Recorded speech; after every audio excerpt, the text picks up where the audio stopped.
بسم اللہ الرحمن الرحیم۔ شعبان المعظم کی آج 1 تاریخ ہے۔ رسول اللہ صلی اللہ علیہ وسلم جب کسی مہینے میں نیا چاند دیکھتے تو آپ صلی اللہ علیہ وسلم دعا پڑھا کرتے تھے، اللہم اہلہ علینا بالامن والایمان والسلامت والاسلام ربی وربک اللہ۔ اے اللہ، اس چاند کو ہمارے اوپر امن، ایمان، سلامتی اور اسلام کے ساتھ طلوع فرما۔ اے چاند، تیرا اور میرا رب اللہ ہے۔ اگر ہم شعبان المعظم کے فضائل دیکھیں تو بے شمار فضائل ہیں اس کے۔ ان فضائل میں سے سب سے بڑی فضیلت اس مہینے کو جو حاصل ہے، اگرچہ وہ روایت ضعیف ہے لیکن فضائل میں ضعیف روایات بھی چل جاتی ہیں۔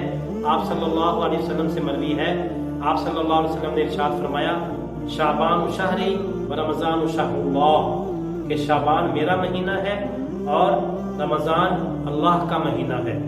اور دیگر فضائل اس کے یہ ہیں کہ آپ صلی اللہ علیہ وسلم تمام مہینوں میں سے سب سے زیادہ نفلی روزے شعبان المعظم کے مہینے میں رکھا کرتے تھے۔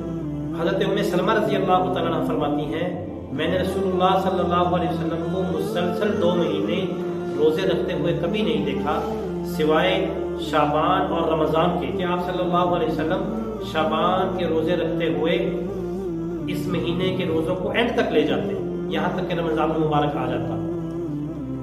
حضرت اسامہ بن زید رضی اللہ تعالیٰ عنہ سے روایت ہے، وہ فرماتے ہیں کہ رسول اللہ صلی اللہ علیہ وسلم سے میں نے عرض کیا، یا رسول اللہ، میں نے تمام مہینوں میں سے سب سے زیادہ شعبان المعظم میں روزے رکھتے ہوئے آپ کو دیکھتا ہوں، اس کی کیا وجہ ہے؟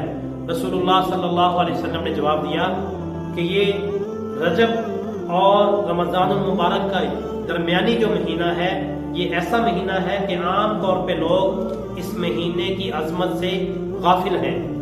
یہ ایسا مہینہ ہے جس میں تمام بندوں کے اعمال اللہ کی بارگاہ میں پیش کیے جاتے ہیں، اور مجھے یہ پسند ہے کہ میرے اعمال اللہ رب العزت کی بارگاہ میں ایسی حالت میں پیش کیے جائیں کہ میں روزے کی حالت میں ہوں۔ ان فضائل کو دیکھیں، اور اس کے ساتھ جو رجب المرجب کی فضائل میں نے حدیث بیان کی تھی کہ آپ صلی اللہ علیہ وسلم دعا مانگا کرتے تھے، اللہم بارک لنا فی رجب و شعبان، یعنی آپ صلی اللہ علیہ وسلم نے رجب المرجب کے لیے بھی برکت کی دعا کی اور شعبان المعظم کے لیے بھی برکت کی دعا کی ہے۔